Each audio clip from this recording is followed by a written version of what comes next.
Bonsoir à tous, bienvenue dans votre JT. Émotion et recueillement après le décès de Monseigneur Barsi, archevêque émérite de Monaco. Le couple princier et le gouvernement expriment leur profonde tristesse. Nous écouterons les témoignages de ceux qui l'ont côtoyé ces 20 dernières années en principauté.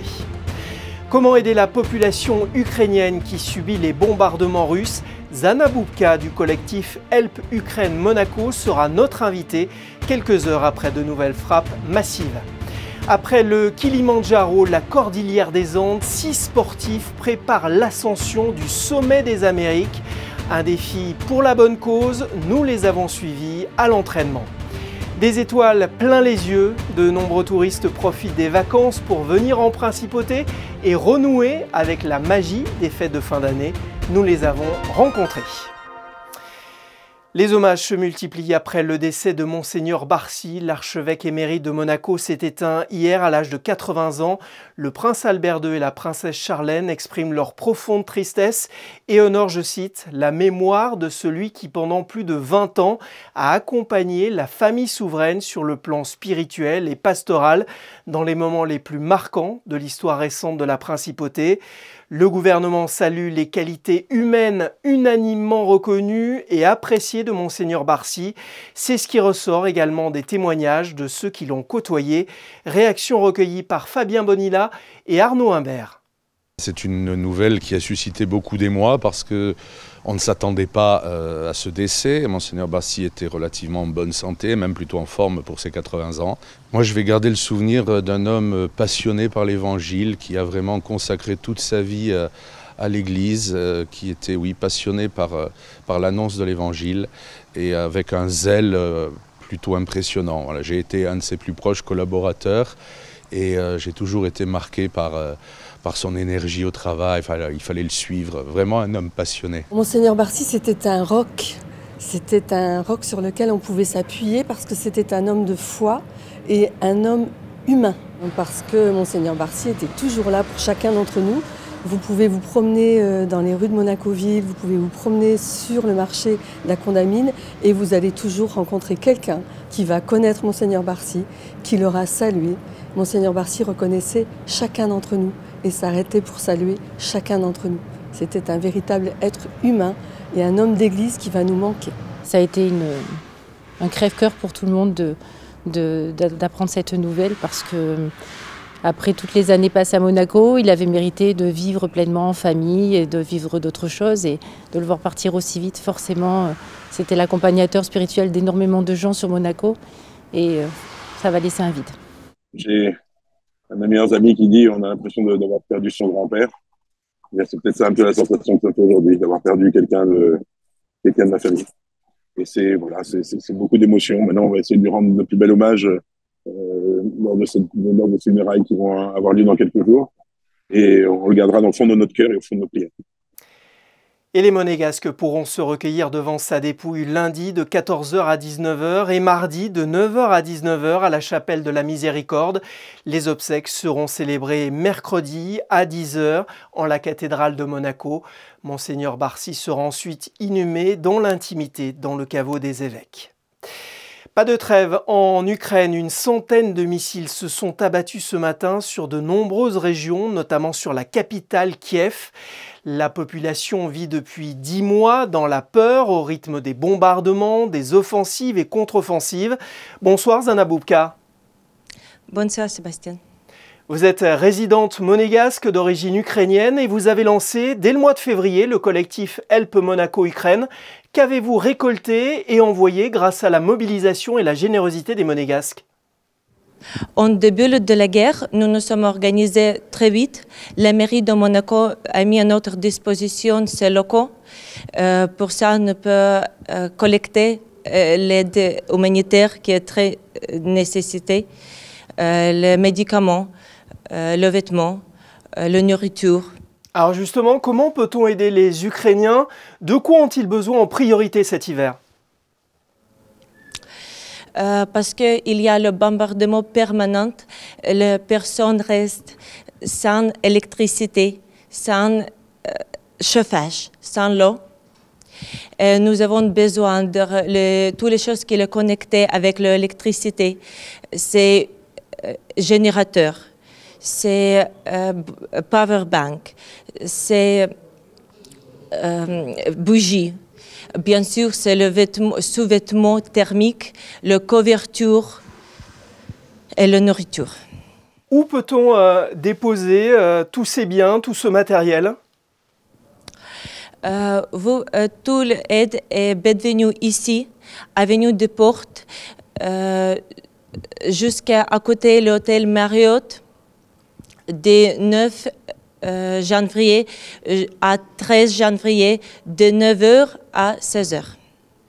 Alors, plusieurs membres de votre collectif sont originaires de différentes régions d'Ukraine et c'est un atout dans l'acheminement de cette aide. Oui, c'est très important pour nous. C'est important parce que ça permet nous de trouver les volontaires dans toutes les régions en Ukraine et nous pouvons distribuer les produits qui sont nécessaires dans la place qui est nécessaire. Vous avez vous-même encore de la famille sur place, votre grand-père, des tantes, des oncles, des neveux. Que vous disent-ils quand vous arrivez à les joindre au téléphone? Ça devient dur pour connecter maintenant. Ma famille reste sans électricité. Ils ne peuvent pas préparer le repas, même pour leurs enfants. Et les températures dans l'appartement est même comme à l'extérieur. Maintenant, 90% des personnes à Lviv n'avaient pas l'électricité aujourd'hui et 40% à Kiev. Nous devons continuer pour aider parce que c'est très dur pour les personnes là. Merci Zana Boubka. Merci beaucoup Sébastien. Votre beau-père, la légende du saut à la perche Sergueï Boubka, lui aussi se mobilise pour venir en aide à ses compatriotes. Je rappelle les coordonnées de votre collectif sur Instagram Help Ukraine Monaco et ce numéro, le 06 40 61 97 55. Football, l'AS Monaco n'a pas raté sa reprise après la parenthèse de la Coupe du Monde. L'ASM s'est imposé 3-2 à Auxerre en championnat. Le héros de la soirée, c'est lui, Elias Benseguir, 17 ans seulement, auteur d'un doublé pour son premier match en Ligue 1. Une soirée de rêve et une victoire qui permet à Monaco de remonter provisoirement à la 5e place. Prochain match au Stade Louis II. Dimanche 1er janvier à 15h face à Brest. Et pour bien démarrer l'année, l'ASM offre des places à ses supporters dans la limite du quota disponible. On le surnomme le colosse de l'Amérique. L'Aconcagua en Argentine est le nouveau défi sportif et humain de 6 athlètes qui résident ou travaillent à Monaco. Un an après le Kilimandjaro, ils se lancent donc à l'assaut du point culminant de la Cordillère des Andes. Yannick de Beuvert et Jean-Alexandre Dordet ont suivi leurs entraînements. Des sportifs, oui, mais avant tout, des amis. Des amis qui souhaitent à tout prix promouvoir les bienfaits du sport pour tous. Dans cette optique, ils créent l'association Wolfpack Sports Team, destinée notamment à financer et faciliter l'activité handisport à travers la pratique de la joëlette. Désireux de porter haut leurs valeurs, ils se sont mis en tête de gravir les montagnes les plus hautes du monde. On y tient vraiment beaucoup parce que déjà on supporte notre assos déjà et on veut montrer aux gens que le sport c'est important. Vraiment, on veut vraiment diffuser une image du sport vraiment très très importante. On tient vraiment à ça et il faut qu'on arrive en haut pour ça, quoi. Ils sont 3 aujourd'hui à l'entraînement, mais ils seront 6 à partir en expédition. Après le Kilimandjaro l'année passée, ces trekkers s'attaquent à plus gros encore, l'Aconcagua, le plus haut sommet d'Amérique situé en Argentine et culminant à 6962 mètres.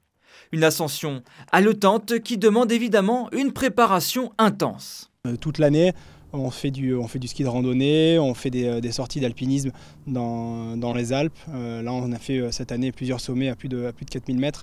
Donc, qui nous permettent d'essayer de répliquer un peu ces conditions. Mais après, c'est vrai que trouver des conditions proches de 7000 mètres, en dehors d'aller les faire sur place, impossible de les retrouver. Cette nouvelle ascension s'inscrit dans la volonté de cette équipe de sportifs de gravir les 7 Summits. Comprenez chaque plus haut sommet de chaque continent. Un défi dingue pour prouver qu'avec du mental, tout le monde est capable de repousser ses limites et ce, à n'importe quelle échelle.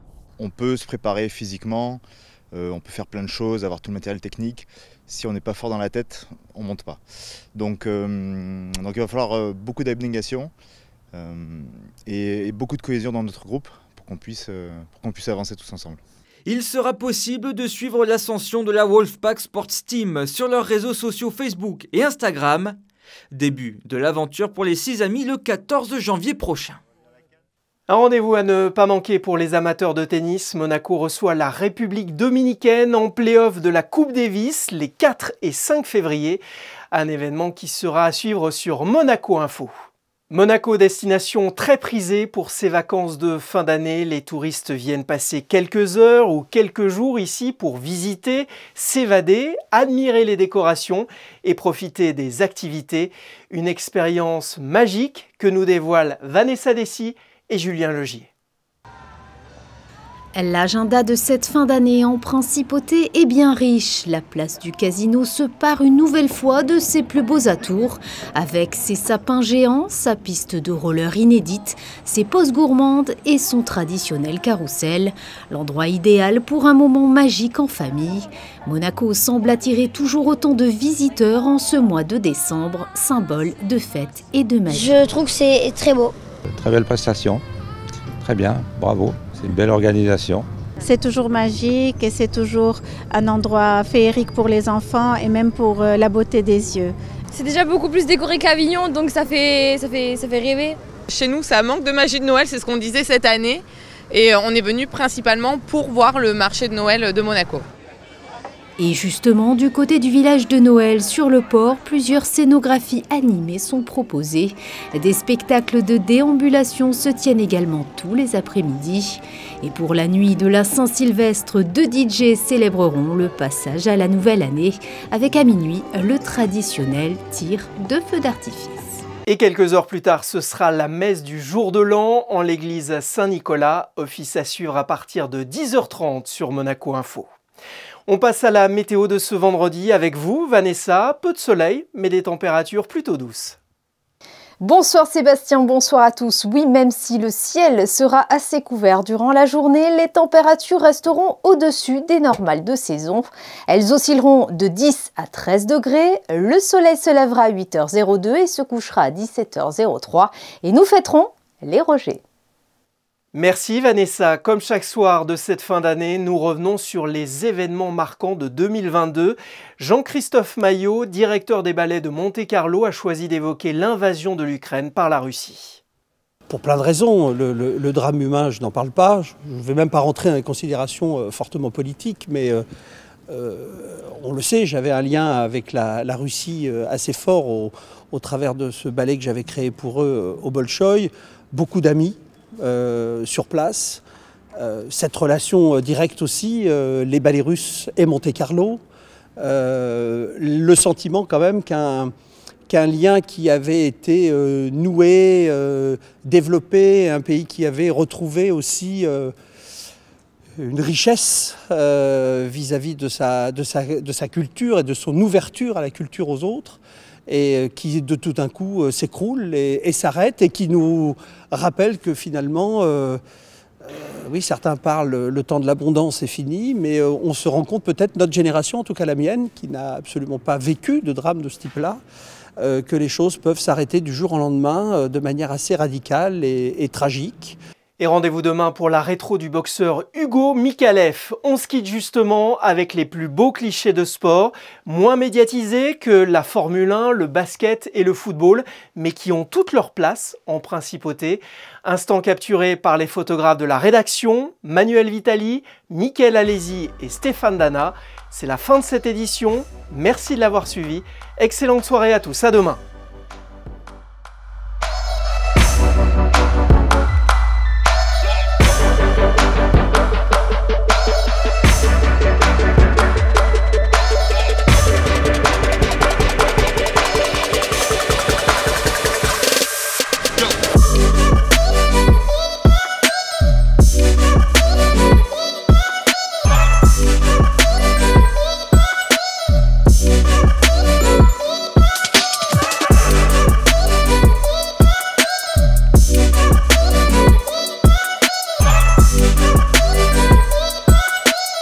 Merci.